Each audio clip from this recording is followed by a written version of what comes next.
It's an honor to have you on the show. Thank you for doing this, agreeing to do this. We've had so many great people on, and I've always wanted to meet you. So. Thank you. The first thing, we're talking about black film.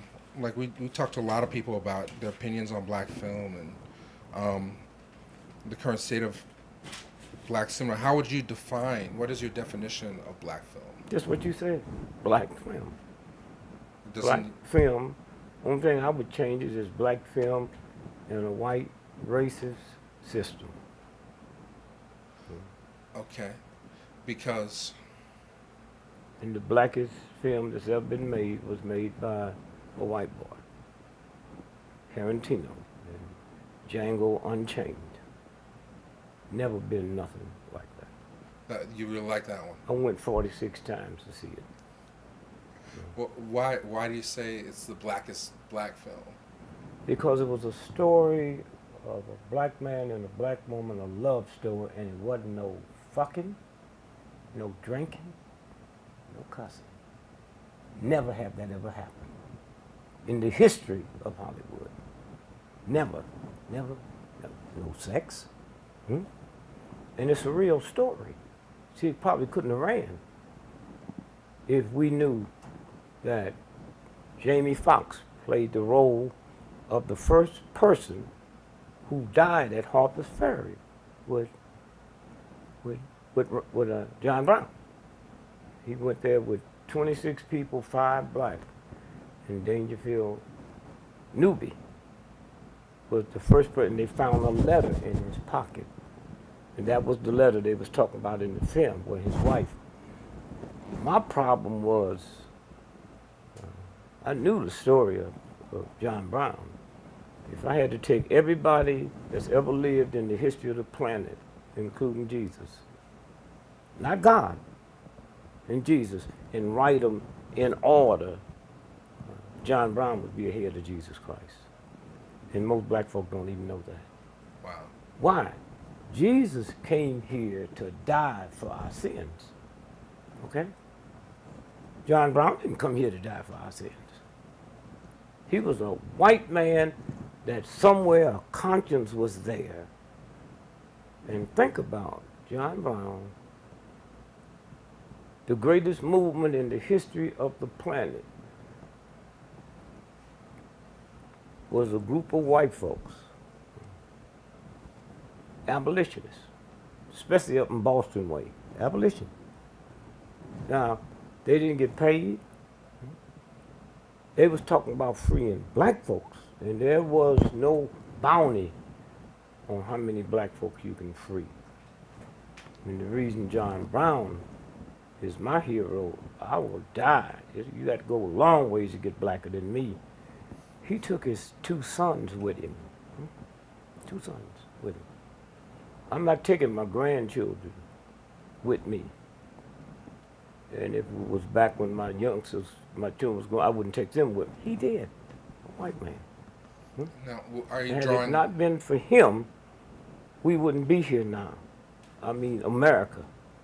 It was that raid on Harper's Ferry that tipped off the Civil War. Now, but Django got a lot of criticism for the use of the N-word. Let me tell you something about black folks. Did you see the Abraham Lincoln movie? You see how many times they use nigger? Nobody criticized that. Huh? Did you see The Butler? Nobody criticized that, okay? It's a game they play. That's what I said in the beginning. Black movies in racist Hollywood? I mean, think about that. Here's a white man put a movie together where Jamie Foxx and that white boy was blowing white folks' head off, and they showed the blood splatting on the wall. That's why I said I want to see it. I don't give a damn what it did for anybody else. I know what it did. All my life I've been to movies. Before there was television. Man, I sit there and cried when I saw Jamie Foxx right in town. Why? I've only seen white boys in cowboy movies. They didn't even have black buckwheats in cowboy movies. That was all white. And they fired me up so bad I'd go to a cowboy movie and pull for the cowboy over the Indian, okay? And so I'm sitting there and watch Jamie Foxx and this white boy stroll into town. And when that white woman said, "A nigger on a horse," and then they rolled up, got off the horse, and tied the horse there to the stall, man. Wow. I said, "Yeah, thank you, thank you, thank you." So, I mean, you've been in this game for a minute. Like, how do you think it's changed, or has it changed, as long as you've seen it, black films, black filmmaking? Well, I don't get it that many black films. You know, it's black folks in film, but they're not black folks in film. We accepted black film without any restrictions because the movies was the most powerful thing in the history of the planet. Why? Because you could make a mistake and correct it. You took your camera out there to a fire and you missed it, you can't. But you could correct it. You could slant it any way you wanted it to go. And so, how do I not treat myself to the most powerful thing in the world? And so, and I didn't care who you was, just a black face. Probably one of the biggest money makers, not now, at that time was Stepin Fetchit. Most folk don't know that. I mean, more money than white folks made. Why? Because when white folks looked at him, he was strengthening their stereotype. And when I looked at him, I just saw a black person. See, it didn't bother me because I knew black doctors as a boy. It's in the family. Black school teachers, black principals. White folks never had a balance at all. They saw him. And plus, well, you know what a good actor he is, he was probably the #1 pimp in the history of America. So for him to come from that role, had a stable of nothing but white women in L.A. and had 43 Bentleys. So you got to understand what kind of actor he was when he can take that character off and say, "How's the boss? Whatever y'all need, huh?" Oh, did you ever get a chance to meet him, or any of the early those guys that were forced to play those stereotypes? No, they wasn't forced. We don't give them no break, man. Huh?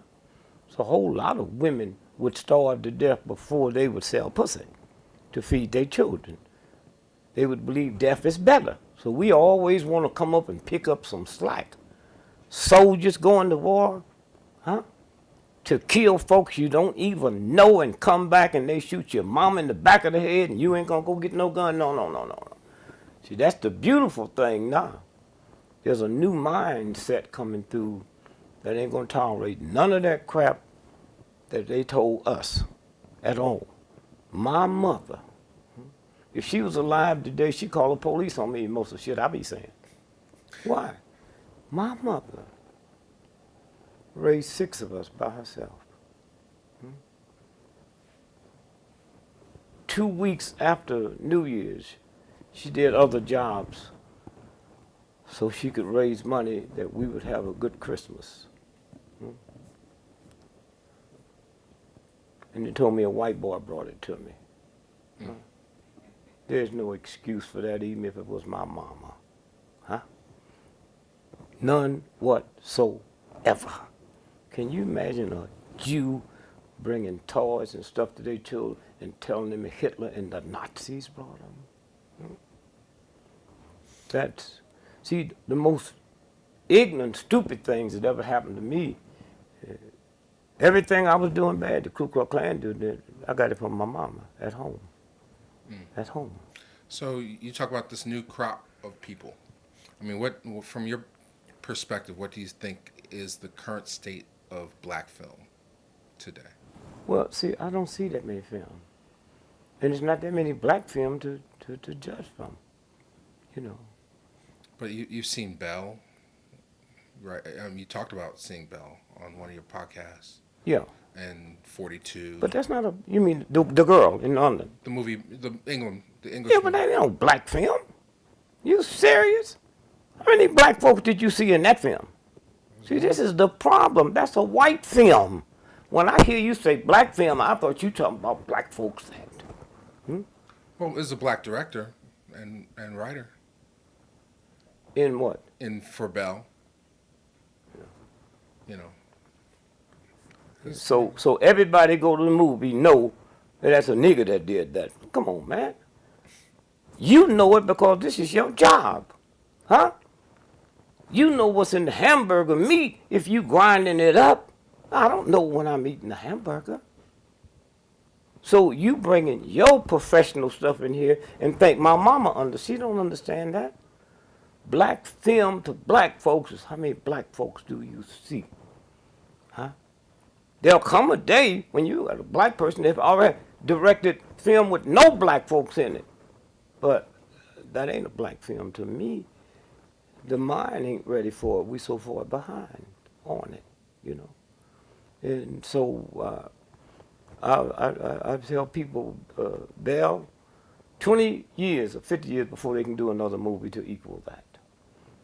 And if I had to close my eyes and look at it and say, who wrote that? Right. So, one of the things, like a lot of the movies recently that. Wait, no, I'm sorry. Oh, I'm sorry. Did I cut you off? I say Mark Twain wrote it. That's Mark Twain stuff, man. Okay. Huh? I mean, you look at that. The white girl on welfare and the sister is raw. She gets this big piece of money, and the white girl don't get nothing. Wow, man, how can you twist that like that? I just sit there and looked at it, and then I kept going back and realized that's Academy Award. I'll be shocked if they get it. Him, the old white dude, and her. Whew. And I didn't know they from America until I called my wife. I mean, she played that role. I thought I was in London looking at a play with British people. I mean, it was It's just really well done film. So, but there've been more because of the technology. There are more films being made by black people than well. See, you know that, right. huh? You know that. Yeah. But people who don't know that, Right. you know, how many black folks in America has a McDonald's franchise? If you was a business person in that, you would know. I don't know. Right. Okay. Right. So I'm just setting you up. I'm Yeah. throwing you a softball. Yeah. So, last year there were more black films made, and there are like 20 that were released nationally theatrically, including and the biggest grossers were like 42, which was directed by a white person. Yep. But it was about Jackie Robinson and The Butler. Those made over $100 million each. The year before that, The Help was a big hit. Made over $100 million. Why do you think that the stories and the 12 Years a Slave won the Academy Award? Do you see a trend in those types of films? Yeah, I look at 12 Years a Slave as a trick, man. I didn't buy into that bullshit, And the guy that said he wrote it, he didn't write it. I know that, It's like somebody called me when, what's the guy, the spook that sit by the door, Greenleaf? He didn't write that. Well, let's take it real simple. How come he didn't do another book? See, I don't even believe the great book that sold The Invisible Man. I don't believe he wrote that. How you do one book that brilliant and can't do another one? I ain't buy that. About 45 years ago, I was in Paris. My phone rings. Dick Gregory, so-and-so, so-and-so. Got something you need to see. Can we come up? No, I'll come down. I'll come down. Give me a script. See, we'd like to leave this with you. Come back tomorrow and see what you think of it. I don't read nothing overnight for nobody. I start reading this, and I couldn't stop. It was called The Nigger That Sit by the Door. And I said, wow, man, what a, whew. He said, it's yours. Mine. Is this some kind of trick? I put it out. And then somebody comes and say, he didn't write. No. So, oh, no, it's yours. I said, well, let me tell you, I like this so well. Let me read through it, and if I can make enough changes in it that I can feel that it's mine without changing it, then and I never called them back or talked back, and the next thing I know, I see this piece of shit coming out. In the real one, those was white folks getting killed. In this one, it's in Chicago, and black folks killing black cops. So they called me, said he died, and I know, not me. I thought he was dead. Right. So, but in terms, there's like the most successful black films. From my perspective, they tend to treat racism as if it were something that happened in the past. Like The Help or 42. Like racism, prejudice was something that was conquered in the 50s and 60s. Why do you think these types of movies get all the money or make more, hundreds of millions, whereas we don't know if they're making money or not. Let me tell you, if they take a book of yours and want to make it a bestseller, they buy thousands of copies and throw them in the ocean. And that week you come up on the New York Times bestseller. I don't find all that bullshit, man. In no shape, form, or fashion. See, I know what they do. And they do it so much, even when the real one comes through, I have to question it. So, do you think of film as a form of social programming, or? It's always been. Okay. Always been. All right. So let's go back then. You talked about how when you were growing up watching. Well, let me ask you something. Sure. Did you see the movie The Wizard of Oz? Mm-hmm. Go back and see it again. That's about the Kansas City First National, Kansas City Federal Reserve. That's what that's about. Did you see the movie King Kong? Mm-hmm. That's about Jack Johnson and the white women. What's a gorilla doing in New York? Ain't no trees, and Lord knows it ain't no bananas. What's there? The boxing capital of the world, Madison Square Garden. So sometimes you look at it and you don't see the code, see through the code. The Other Side of Midnight is about Kennedy did not die in Dallas. He was a vegetable. Okay? And then if you look at the movie that Frank Sinatra made, Manchurian Candidate. Yeah. Now, when that came out, before Kennedy was hit, and they realized, the big boys, that they paid Sinatra and them hundreds of millions of dollars to pull that off the market for X amount of years. Now they know it's getting ready to come back on, so Denzel Washington, he don't know, he's just an actor. He don't know nothing. Brilliant actor, that's all I expect out of him. So when Denzel Washington did the Manchurian Candidate, it was different.